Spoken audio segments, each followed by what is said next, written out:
नमस्कार। ग्लोब दर्पण से मैं अनुज प्रताप।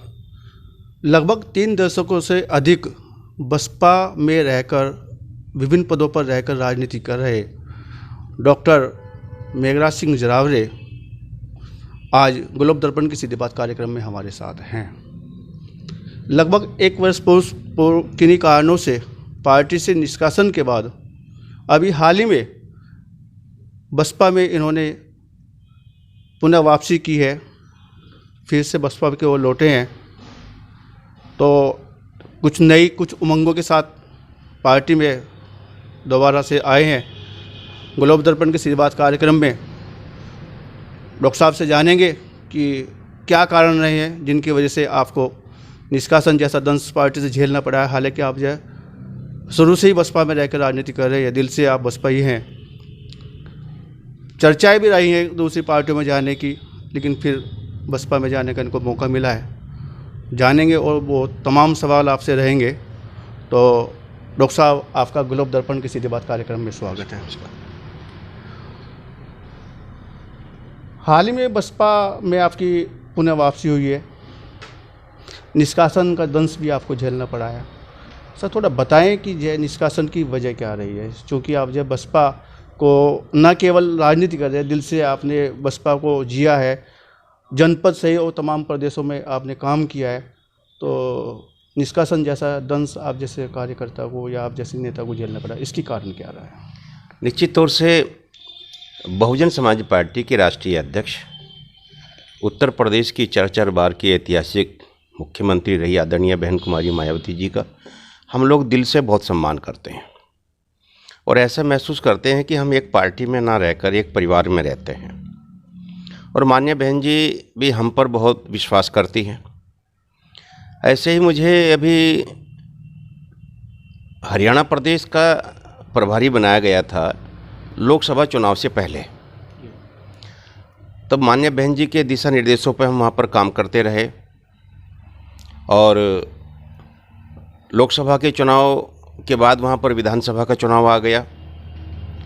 विधानसभा के चुनाव में जैसा कि बहुजन समाज पार्टी की तैयारी थी उसके अनुरूप और हम लोग जो माननीय बहन जी को रिपोर्ट दे रहे थे उसके अनुरूप वहाँ पर रिजल्ट नहीं आ पाया। चूँकि मैं वहाँ पर मुख्य प्रभारी था, सबसे बड़ी जिम्मेदारी मेरी ही थी वहाँ पर। तो माननीय बहन जी का जब बहन जी ने हमें वहाँ पर बड़ी जिम्मेदारी दी और हम बहन जी चाहती थी कि वहाँ पर बेहतरीन रिजल्ट आए, लेकिन लाख कोशिश करने के बावजूद भी हम वहाँ पर बेहतरीन रिजल्ट नहीं ला पाए। हालांकि पार्टी का ग्राफ तो बढ़ा, लेकिन जो विधायकों की संख्या थी वो नहीं, वहाँ पर वो कोई विधायक नहीं जीत पाया। जिस कारण माननीय बहन जी जो हमारी राष्ट्रीय अध्यक्ष हैं उनका नाराज होना स्वाभाविक था। और चूंकि मैं सबसे बड़ा पदाधिकारी था तो मेरे खिलाफ माननीय बहन जी ने जो कार्रवाई की वो उचित थी। निश्चित तौर से जब मुझे जिम्मेदारी दी थी तो माननीय बहन जी के जो उम्मीदों पे खरा नहीं उतरा तो उसका दंड भी मुझे ही मिलना ज़रूरी था, जो मुझे मिला भी। और बाकी माननीय बहन जी ने मेरे साथ में कुछ और पदाधिकारी भी पार्टी से निकले थे वहाँ पर, जो लोकल हरियाणा के रहने वाले थे। तो इसलिए महसूस तो मुझे भी बहुत हुआ, मेरे परिवार को भी बहुत महसूस हुआ, लेकिन मैं समझता था कि माननीय बहन जी का ये फैसला ठीक है और माननीय बहन जी ने पार्टी में कार्यकर्ताओं की जिम्मेदारी तय करने के लिए ही ऐसा कदम उठाया है। और मुझे विश्वास था कि एक दिन ज़रूर मेरी वापसी हो जाएगी, क्योंकि सच्चाई मैं भी जानता था और माननीय बहन जी भी जानती थी। डॉक्टर साहब, पार्टी में कितने समय से आप लोग हैं या काम किया है पार्टी में, और किन किन पदों पर रहे हैं, थोड़ा बताएं इसके संबंध में। लगभग 36 साल से ज़्यादा तक मैं बहुजन समाज पार्टी में काम करता रहा। 1984 में बहुजन समाज पार्टी का 14 अप्रैल 1984 को बहुजन समाज पार्टी का गठन हुआ। वैसे कार्यकर्ता के रूप में तो हम DS4 के ज़माने से काम करते रहे, लेकिन 1984 तक हम सक्रिय भूमिका में आ गए थे और मैं तब से लगातार बहुजन समाज पार्टी के हर छोटे बड़े पदों पर जैसे कि उस समय सबसे पहले मैं जब 1995 में माननीय बहन जी की पहली बार सरकार बनी तो मैं सरसावा ब्लॉक का अध्यक्ष था और इसी प्रकार से मैं लंबे समय तक सरसावा विधानसभा का अध्यक्ष रहा और मेरे अध्यक्ष लंबे समय तक रहने के बावजूद हम लोगों ने यहाँ पर सरसावा विधानसभा में अपना सांसद पहली बार जिताया। उससे पहले जब मंसूर अली जी यहाँ पर सांसद बने तो उससे पहले मान्यवर बहुजन समाज पार्टी के राष्ट्रीय अध्यक्ष श्री काशीराम जी सहारनपुर लोकसभा से चुनाव लड़े थे और वो लोकसभा का चुनाव तो हार गए थे, लेकिन 3 विधानसभाओं में साहब को बहुत ज़बरदस्त बढ़त मिली थी, जिसमें मेरी सरसावा विधानसभा भी उसमें से एक थी। उसके बाद में मंसूर अली जी यहाँ से चुनाव लड़े, जिसमें हमारी पार्टी ने फिर अपने इतिहास को दोहराया और मंसूर अली जी एमपी बन गए।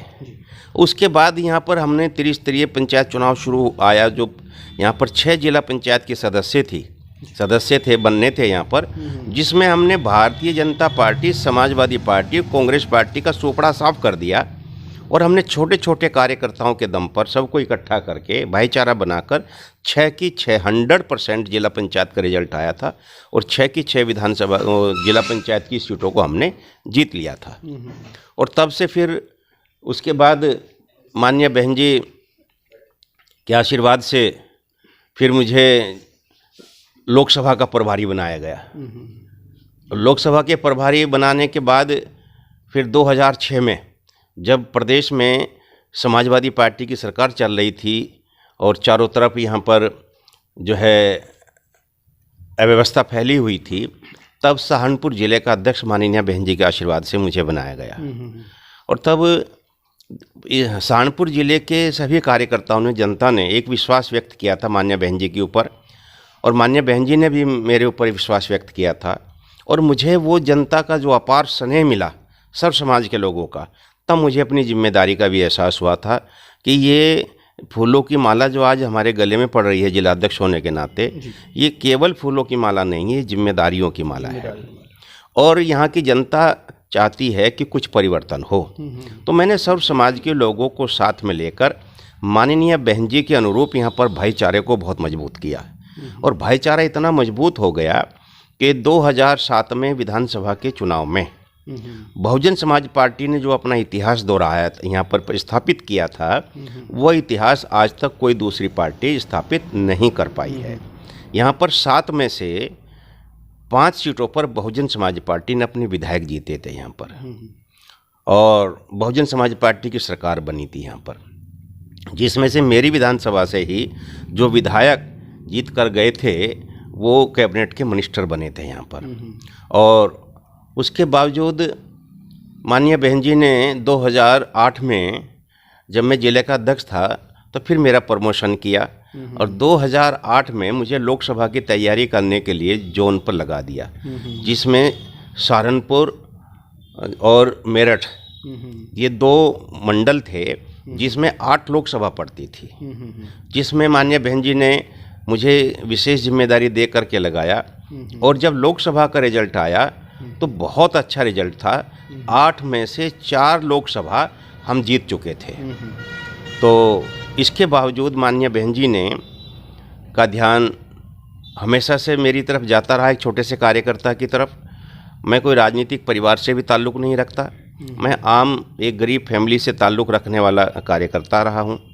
और मेरे पिताजी सरसावा शुगर मिल में 4th क्लास के कर्मचारी रहे हैं और उसके बावजूद मुझे राजनीति में जितना भी महत्व दिया, जिसको मैंने कभी राजनीति समझा ही नहीं, मैंने केवल अपनी राष्ट्रीय नेता आदरणीय बहन कुमारी मायावती जी का, उनके निर्देशों को पालन करना ही अपना धर्म समझा। और फिर माननीय बहन जी ने मुझे लोकसभा में की तैयारी के लिए लगा दिया, जिसमें से 8 में से 4 हमारे एमपी जीत गए। फिर 2009 में माननीय बहन जी ने मुझे उत्तराखंड प्रदेश का अध्यक्ष बना दिया और उत्तराखंड प्रदेश के अध्यक्ष बनने के कुछ समय के बाद ही माननीय बहन जी ने मुझे आशीर्वाद दिया। और शायद ये काम केवल बहुजन समाज पार्टी ही कर सकती है, आदरणीय बहन कुमारी मायावती जी ही कर सकती है कि एक झोंपड़ी में और एक छोटे से फैमिली परिवार के व्यक्ति को भी देश में जो सबसे बड़ी विधान परिषद है उसका, जिसमें लोग जाने के लिए तरसते हैं और एन केन तरीके से उसमें जुगाड़ लगाते हैं जाने के लिए, लेकिन ना मेरा कोई जुगाड़ था ना मेरी कोई व्यवस्था थी, बस मैं अपनी ईमानदारी पे काम करते जा रहा था और जिसका नतीजा माननीय बहन जी ने मुझे विधान परिषद का सदस्य बनाकर के दिया। निश्चित तौर से ये मेरे लिए बहुत ही जो है अच्छा समय था। इससे पहले 2007 में मुझे परिवहन निगम का राज्य मंत्री का दर्जा भी आदरणीय बहन जी ने देने का काम किया था। तो ये मेरा, उसके बावजूद मैं 2009 में जब उत्तराखंड प्रदेश का अध्यक्ष बना और मैं 5 साल तक उत्तराखंड प्रदेश का अध्यक्ष रहा हूँ। इसमें हमारी उपलब्धि ये रही कि हमने वहाँ पर सब समाज के लोगों को जोड़ा। उत्तर प्रदेश की तरह पार्टी बहुत मजबूत हुई, एकता बनी और हमारे वहाँ पर 3 विधायक जीत कर आए 2012 में। जो भारतीय जनता पार्टी और कांग्रेस पार्टी को सरकार बनाने के लिए यही 3-4 विधायकों की आवश्यकता थी, जिसमें से 3 बीएसपी के पास थे। तब आदरणीय बहन कुमारी मायावती जी ने को हमने अपनी रिपोर्ट दी कि 3 विधायक हमारे जीत गए माननीय बहन जी आपके आशीर्वाद से। और उस समय कांग्रेस और भाजपा दोनों आदरणीय बहन कुमारी मायावती जी के संपर्क में जाने का काम कर रही थी, चाटुकारिता कर रही थी कि हमारी सरकार बना दे। लेकिन जनहित को ध्यान में रखते हुए और सर्व समाज की बातों को समझते हुए आदरणीय बहन जी ने बिना किसी शर्त के उत्तराखंड प्रदेश में कांग्रेस पार्टी की सरकार को बिना शर्त के समर्थन देने का काम किया था और वहाँ पर सरकार बनाने का काम किया था। और ऐसा काम किया था कि अगर उस रात में, उस दिन में हमारा समर्थन कांग्रेस पार्टी को न जाता तो शायद वहाँ पर कांग्रेस में जो है राज्यपाल का शासक लग जाना था वहाँ पर और जनता को फिर दोबारा से जो है चुनाव में जाना पड़ता वहाँ पर। तो ये बहुत बड़ा फैसला था आदरणीय बहन कुमारी मायावती जी का। उसके बाद में हमारी वहाँ पर हम लोग सरकार में हिस्सेदारी हुई, हमारे विधायक वहाँ पर मिनिस्टर बने और हमारे कार्यकर्ताओं को मनोबल बहुत मजबूत हुआ। फिर उसके बाद लोकसभा के चुनाव हुआ, लेकिन लोकसभा में वहाँ पर जो है उतना बढ़िया रिजल्ट नहीं आ पाया। फिर बिहार के चुनाव आ गए। माननीय बहन जी ने मुझे बिहार का प्रभारी बना करके भेजा और वहाँ पर भी जो है हम लोगों ने बहुत कोशिश की। बिहार में बहुजन समाज पार्टी का ग्राफ बढ़ाने का काम किया। मैं लगभग 1-1.5 साल तक बिहार में रहा हूँ। वहाँ पर बहुजन समाज पार्टी को मजबूत करने का काम किया।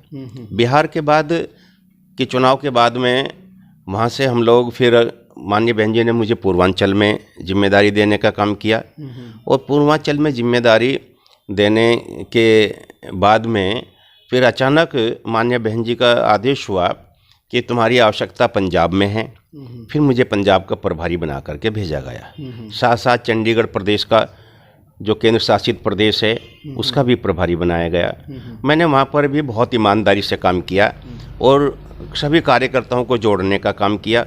और ये मेरे लिए बहुत सौभाग्य की बात थी कि जिस प्रदेश में साहब काशीराम जी का जन्म हुआ, जो बहुजन समाज पार्टी के जन्मदाता कहलाने वाले साहब काशीराम जी जिस प्रदेश में जिनका जन्म हुआ, उस प्रदेश में मुझे बहुजन समाज पार्टी के कार्यकर्ताओं से मिलने का काम किया।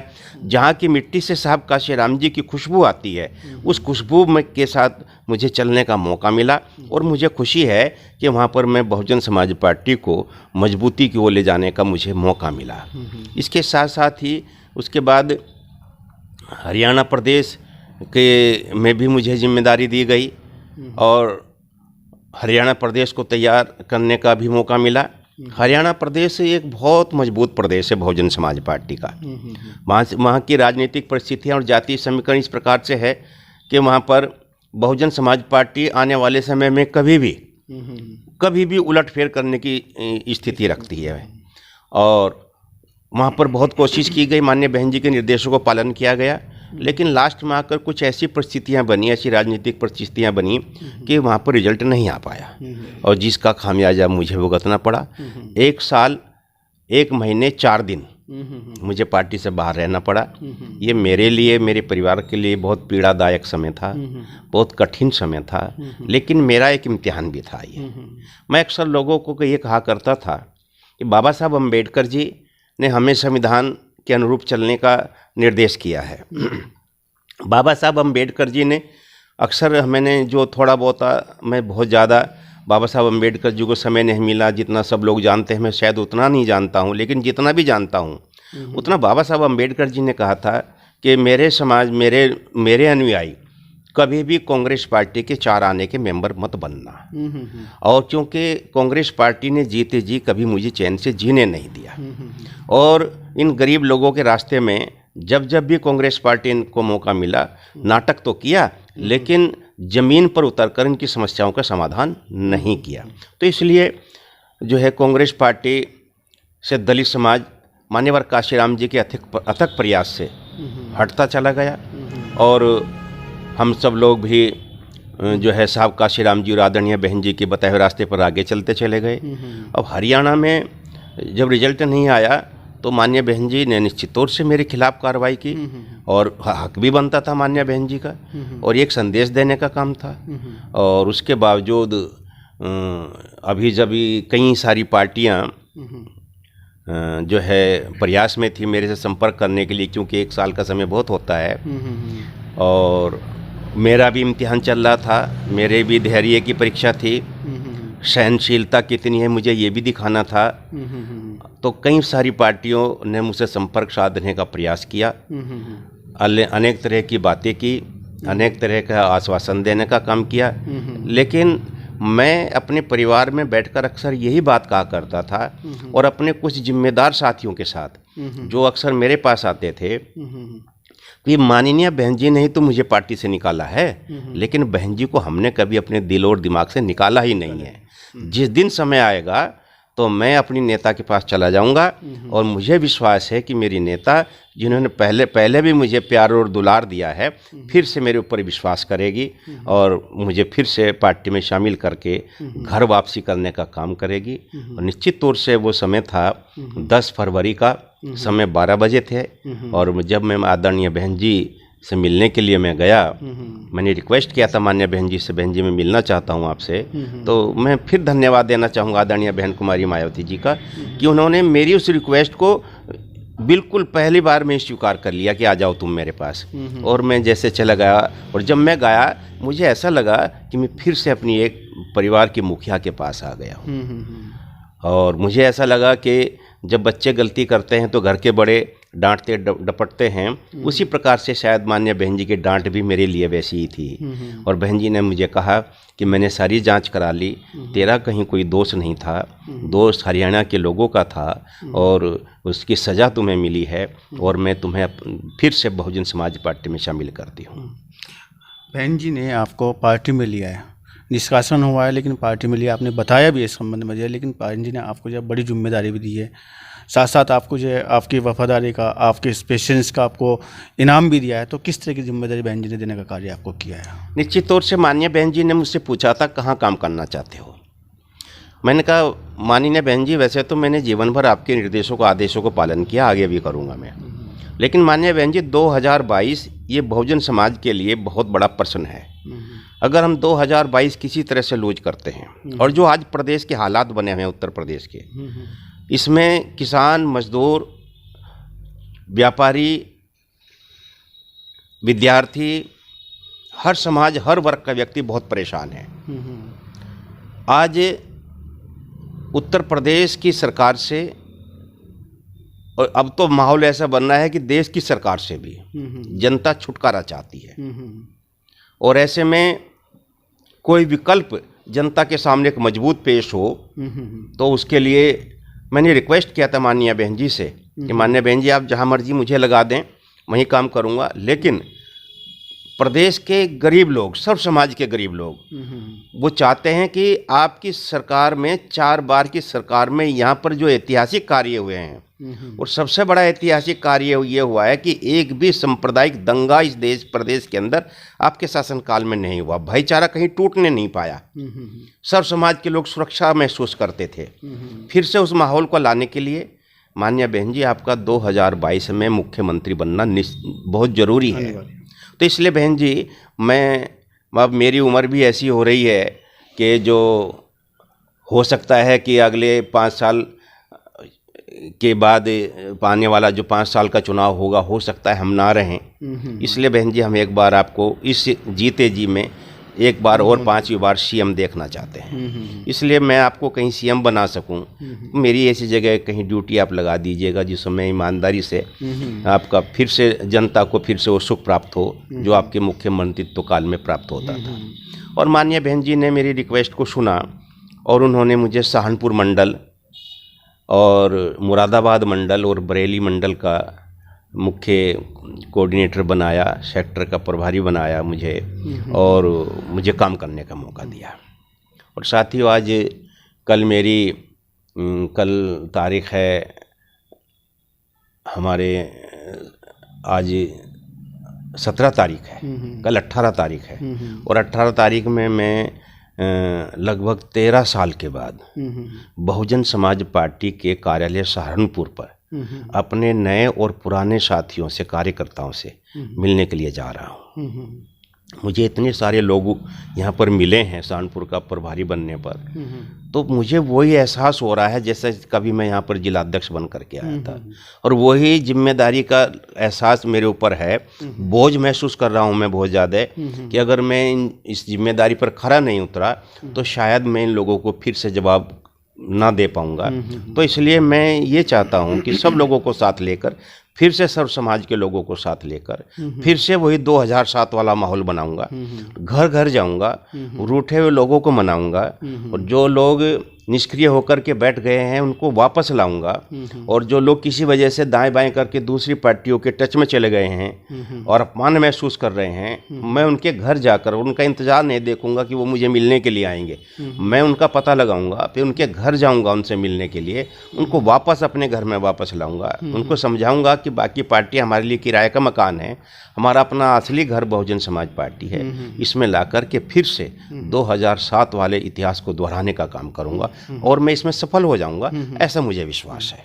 डॉक्टर साहब, अभी आपने जो जनपद की बात की है, जनपद में आपके नेतृत्व में रहते हुए विजयी रथ चला है बसपा का, ये तो किसी को दोहराए नहीं है इसमें कि जो लगातार जिस चुनाव की आपने निगाह भी की वो चुनाव आप जीत गए हैं, क्योंकि बहन जी ने आपको जो 3 मंडलों की जिम्मेदारी दी है।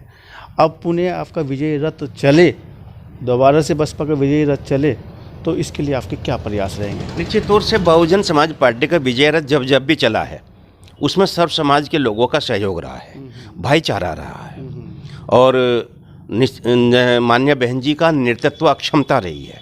तो मेरा फिर यहाँ पर फिर वही बात वही शुरू होगी, सर्व समाज के लोगों को। अब सर्व समाज के लोगों को बहुत मुद्दत के बाद में भारतीय जनता पार्टी को आजमाने का जुनून हो गया था कि चलो भाई बीजेपी को आजमा लो, बहुत दिन हो गए। अब प्रदेश में 5 साल, देश में 10 साल हो जाएंगे, इस पार्टी को भी आजमा लिया। अब आजमाने के लिए कोई पार्टी नहीं रही है, और जब हम जो है इन पार्टियों के भूतकाल पर शासनकाल पर नज़र डालेंगे तो बहुजन समाज पार्टी का शासनकाल सबसे बेहतरीन, सबसे मजबूत, सबसे सुदृढ़ नज़र आया है। और सहारनपुर के लिए तो इसलिए मैं कह रहा हूँ कि सहारनपुर जिले के लिए जितना काम बहुजन समाज पार्टी के शासनकाल में हुआ है और होगा, वो किसी भी पार्टी के शासनकाल में सहारनपुर का उद्धार नहीं हो सकता है। और हमारे कार्यकर्ताओं की एक मांग पर आज जो यहाँ पर जो एम्स बना है, यहाँ पर पीजीआई बना है जो यहाँ पर ये सहारनपुर के अंदर, नाम भले कोई पार्टी इसका बदल दें, हम नाम की राजनीति में नहीं जाना चाहते, लेकिन ये देन बहुजन समाज पार्टी के शासन की है, आदरणीय बहन जी की कृपा दृष्टि की है। तो इसी प्रकार से सहारनपुर में जितनी भी उपलब्धियां हैं विकास की, वो सारी उपलब्धियां बहुजन समाज पार्टी के नाम हैं। और हमें पता है अभी यहाँ पर क्या शेष है, और जिस दिन हमारी सरकार बनेगी, माननीय बहन जी इस प्रदेश की सीएम बनेगी, मुझे विश्वास है जब हम माननीय बहन जी से रिक्वेस्ट करेंगे तो वो सारी कमियां भी पूरी हो जाएंगी। निष्कासन काल के दौरान कई बार आपकी चर्चा रही है कि अब इस पार्टी में, अब उस पार्टी में आप जा रहे हैं, आ रहे हैं, क्योंकि जो एक समझिए कि जो एक इम्तहान का समय आपका रहा है। वो जो आपने बताया कि हरियाणा में सही रिजल्ट ना आने की वजह से माननीय बहन जी ने आपको जो है निष्कासन किया था, उसमें कई बार आता भी है, महत्वाकांक्षा भी व्यक्ति की होती है। तो ऐसे समय आया राम गया राम की चर्चा आपकी रहती रही है, तो इसके संबंध में क्या कहेंगे कि जो अभी आप इधर जा रहे हैं, अभी उधर जा रहे हैं, तो कई बार चर्चा आपकी, इसके बारे में क्या कहेंगे? देखिए, मैं कभी भी आया राम गया राम नहीं रहा हूँ सर, बस मैं तो आया ही राम रहा हूँ। गया राम तो एक बार ही हुआ हूँ। बात चर्चा की हो रही है। रही बात इसकी कि चर्चा, चूँकि मेरी मेरी राजनीतिक तो मैंने कभी की नहीं, लेकिन सामाजिक कार्यशैली मेरी बहुत सुदृढ़ रही है। मैं समाज के हर दुख सुख में हमेशा शामिल रहा हूँ, और सब पार्टियां ये चाहती थी कि ये हमारी पार्टी में आ जाएं, ये हमारी पार्टी में आ जाएं। उनके छोटे बड़े कार्यकर्ता मेरे संपर्क में आने की कोशिश करते थे, लेकिन मैं उन सबको यही कहता था कि भाई मेरा असली घर बहुजन समाज पार्टी है, और बहुजन समाज पार्टी के लिए मेरे लिए दरवाजे कुछ समय के लिए बंद हैं, और जिस दिन मेरे साथी लोगों की दुआएं मेरे साथ हो जाएंगी, बहन जी का आशीर्वाद मुझे फिर से मिलेगा, दरवाजे खुल जाएंगे। और आपने देखा कि जिस दिन मैंने प्रयास किया माननीय बहन जी से बात करने का, मैंने माननीय बहन जी को अपनी नेता मान करके, अपने बाबा साहब को याद करके जब टेलीफोन मिलाया, तो माननीय बहन जी ने मेरे टेलीफोन का पॉजिटिव रिजल्ट मुझे दिया, और मुझे मेरा फिर से हौसला बुलंद हो गया, और मैं बहन जी के पास चले गया, और बहन जी ने फिर मुझे स्वीकार कर लिया।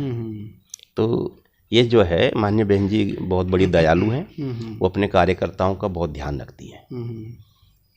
आपको बहन जी का पुण्य आशीर्वाद मिला है, बहन जी ने आपको बहुत अच्छी जिम्मेदारी भी दी है, आप फिर से उसी फॉर्म में आके कार्य कर सकें जिस फॉर्म में आप कार्य किया करते थे।